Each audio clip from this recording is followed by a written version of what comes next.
Bagalkot by election ನಲ್ಲಿ ಗೆದ್ದು ಬೀಗುತ್ತಾ BJP ಅನ್ನೋದು ಸದ್ಯಕ್ಕೆ ಇರುವಂತಹ ಪ್ರಶ್ನೆ. ಯಾಕಂದ್ರೆ ಯಾರ ಅಭ್ಯರ್ಥಿ ಆಗಬೇಕು ಅನ್ನೋದು ಇಲ್ಲಿವರೆಗೆ ಫೈನಲ್ ಆಗೋದಕ್ಕೆ ಸಾಧ್ಯನೇ ಆಗಿಲ್ಲ. ಕಾಂಗ್ರೆಸ್ ಟಿಕೆಟ್ ಕಿತ್ತಾಟದ ಲಾಭ ಪಡೆದುಕೊಳ್ಳುತ್ತಾ ಬಿಜೆಪಿ. ಹಾಗಾದ್ರೆ ಉಪಚುನಾವಣೆಯಲ್ಲಿ ಗೆಲುವಿನ ನಗೆ ಬೀರುತ್ತಾ ಕೇಸರಿ ಪಡೆ. ಬಾಗಲಕೋಟೆ ಬೈ ಎಲೆಕ್ಷನ್ ಕಾಂಗ್ರೆಸ್ ಪಾಲಿಗೆ ಬಿಸಿ ತುಪ್ಪ. 2023ರ ಚುನಾವಣೆಯಲ್ಲಿ ಬಿಜೆಪಿಗೆ ಕಡಿಮೆ ಅಂತರದ ಸೋಲಾಗಿತ್ತು. 6,000 ಮತಗಳ ಅಂತರದಿಂದ ಬಿಜೆಪಿ ಸೋಲು ಕಂಡಿತ್ತು. ಬಂಡಾಯ ಅಭ್ಯರ್ಥಿಯಿಂದ ಹಂಚಿ ಹೋಗಿತ್ತು ಬಿಜೆಪಿ ಮತ. ಬಂಡಾಯ ಅಭ್ಯರ್ಥಿ ನಿಂತಿದ್ರಿಂದ 10,000 ಮತಗಳು ಚದುರು ಹೋಗಿದ್ವು. ಈ ಬಾರಿ ಬಿಜೆಪಿಗೆ ಆ ಬಂಡಾಯದ ತಲೆನೋವಿಲ್ಲ. ಜೊತೆಗೆ ಈ ಬಾರಿ ಜೆಡಿಎಸ್ ಮತಗಳು ಕೂಡ ಬಿಜೆಪಿ ಪಾಲು. ಜೆಡಿಎಸ್ ಬಿಜೆಪಿ ಒಂದಾಗಿ ಹೋಗ್ತಾ ಇವೆ. ಈ ಬಾರಿ ಕಾಂಗ್ರೆಸ್ನಲ್ಲಿ ಟಿಕೆಟ್ಗಾಗಿ ಮೇಟಿ ಮಕ್ಕಳ ಕಿತ್ತಾಟ. ಸಿದ್ದರಾಮಯ್ಯ ಅವರು ಸಂಧಾನಕ್ಕೆ ಬಂದರೂ ಮುಗ್ದಿಲ್ಲ. ಈ ಎಲ್ಲದರ ಲಾಭ ಬಿಜೆಪಿ ಅಭ್ಯರ್ಥಿ ಚರಂತಿಮಠ ಪಡಿತಾರಾ?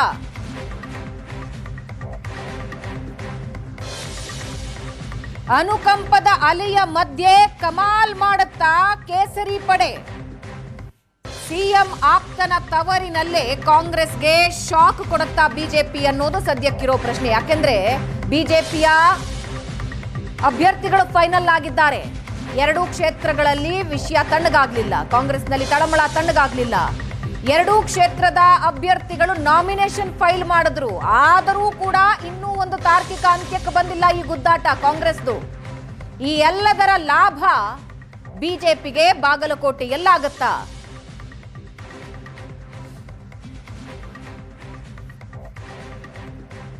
ಕಾಂಗ್ರೆಸ್ನಲ್ಲಿನ ಟಿಕೆಟ್ ಕಿತ್ತಾಟ. ಬಿಜೆಪಿ ಜೆಡಿಎಸ್ ಒಟ್ಟಿಗೆ ಬರ್ತಾ ಇರೋದು. ಜೊತೆಗೆ ಈಗಾಗಲೇ ಕ್ಷೇತ್ರದ ಮೇಲೆ ಹಿಡಿತಾ ಇದೆ ಚರಂತಿಮಠ ಅವರಿಗೆ. ಒಟ್ಟು ಮತದಾರರ ಸಂಖ್ಯೆ ಸ್ಕ್ರೀನ್ನಲ್ಲಿ ನೀವು ನೋಡ್ತಾ ಇದ್ದೀರಾ. 2,59,260 ಮತಗಳು. ಅದರಲ್ಲಿ ಪುರುಷರ ಮತಗಳು 1,26,761. ಮಹಿಳಾ ಮತದಾರರು 1,32,476. ಜಾತಿ ಲೆಕ್ಕಾಚಾರಕ್ಕೆ ಬರೋದಾದ್ರೆ ಡಾಮಿನೆಂಟ್ ಕಮ್ಯುನಿಟಿ ಲಿಂಗಾಯತ 80,000. ಆದರೆ ಅದರ ಜೊತೆಗೆ ಎಸ್ಸಿ 40,000 ಇದೆ, ಎಸ್ಟಿ 18,000 ಇದೆ, ಕುರುಬ ವೋಟ್ಸ್ 40,000. ಇನ್ನು ಮುಸ್ಲಿಂ ಸಮುದಾಯದ ವೋಟ್ಸ್ 25,000 ಇದೆ. ಇತರೆ ಮತಗಳು 20,000 ಇದೆ. ಜಾತಿ ಲೆಕ್ಕಾಚಾರ ನಮ್ಮ ಸ್ಕ್ರೀನ್ನಲ್ಲಿ ನೋಡ್ತಾ ಇದ್ದೀರಾ. ಲಿಂಗಾಯತ ಕಮ್ಯುನಿಟಿ 80 ಇದೆ. ಎಸ್ಸಿ ಎಸ್ಟಿ ಎರಡೂ ಸೇರಿದ್ರೆ 58 ಆಗುತ್ತೆ. ಅಂದ್ರೆ ಎಸ್ಸಿ 40 ಇದೆ, ಎಸ್ಟಿ 18 ಇದೆ. ಕುರುಬ 40,000 ಮತಗಳಿವೆ. ಮುಸ್ಲಿಂ ಸಮುದಾಯದ ಮತಗಳು 25,000.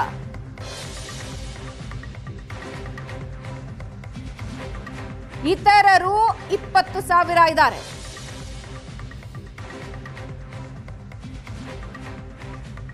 ಇನ್ನು ಕಳೆದ ಬಾರಿಯ ಎಲೆಕ್ಷನ್ ನಲ್ಲಿ ಕಡಿಮೆ ಮಾರ್ಜಿನ್ ನಲ್ಲಿ ವೀರಣ್ಣ ಚರಂತಿಮಠ ಸೋಲ್ಬೇಕಾಯ್ತು. ಯಾಕಂದ್ರೆ ಮಲ್ಲಿಕಾರ್ಜುನ ಚರಂತಿಮಠ ಬಂಡಾಯ ಎದ್ದು ನಿಂತು 10,116 ಮತಗಳನ್ನು ಪಡ್ಕೊಂಡ್ಬಿಟ್ರು.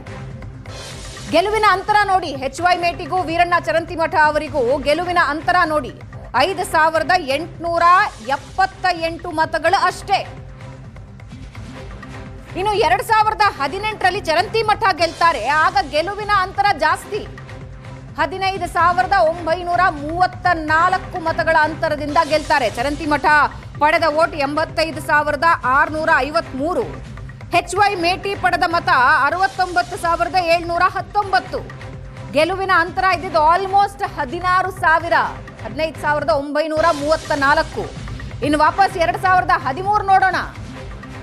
2013ರಲ್ಲಿ ಮತ್ತೆ HY ಮೇಟಿ ಮತ್ತು ವೀರಣ್ಣ ಚರಂತಿಮಠ ನಡುವಿನ ಅಂತರ ಎಷ್ಟು ಲೀಸ್ಟ್ ಇದೆ ನೋಡಿ, ಎಷ್ಟು ಕಡಿಮೆ ಇದೆ ನೋಡಿ. 2013 ಕಾಂಗ್ರೆಸ್ ಅಧಿಕಾರಕ್ಕೆ ಬಂದ ವರ್ಷ ಇದು. ಸುತ್ತಮುತ್ತ ಕಾಂಗ್ರೆಸ್ ಅಲೆ ಭರ್ಜರಿಯಾಗಿದ್ರೂ ಕೂಡ ಗೆಲುವಿನ ಅಂತರ ಇದ್ದಿದ್ದು 2,900.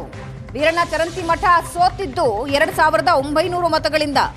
65,316 ಅವರು ಪಡ್ಕೊಂಡಿದ್ದು, ಗೆದ್ದ HY ಮೇಟಿ ಪಡೆದಿದ್ದು 68,216. ಹಾಗೆ ಇನ್ನೂ ಒಂಚೂರು ಹಿಂದಕ್ಕೆ ಹೋಗಿ ನೋಡೋದಾದ್ರೆ 2008ರಲ್ಲಿ ವೀರಣ್ಣ ಚರಂತಿಮಠ ಗೆಲ್ತಾರೆ. ಗೆಲುವಿನ ಅಂತರ 9,246. ಬಿಜೆಪಿಯ ವೀರಣ್ಣ ಚರಂತಿಮಠ ಪಡೆದ ಒಟ್ಟು ಮತಗಳು 46,452. ಕಾಂಗ್ರೆಸ್ನ HY ಮೇಟಿ ಪಡೆದಿದ್ದು 37,206. ಇನ್ನು ಅದಕ್ಕೂ ಹಿಂದಿನ ಎಲೆಕ್ಷನ್ 2004ರಲ್ಲೂ ವೀರಣ್ಣ ಚರಂತಿಮಠ ಗೆಲುವು ಸಾಧಿಸಿರ್ತಾರೆ. 2008ರಲ್ಲೂ ಅವರ ಗೆಲುವು. 2013ರಲ್ಲಿ ಕಾಂಗ್ರೆಸ್ ಸರ್ಕಾರ ಅಧಿಕಾರಕ್ಕೆ ಬರುತ್ತೆ, ಆಗ ಮೇಟಿ ಗೆಲ್ತಾರೆ. ಮತ್ತೆ 2018ರಲ್ಲಿ ಬಿಜೆಪಿ ಗೆಲ್ಲುತ್ತೆ. 2023ರಲ್ಲಿ ಕಾಂಗ್ರೆಸ್ನಿಂದ ಮೇಟಿ ಗೆದ್ದಿದ್ದಾರೆ.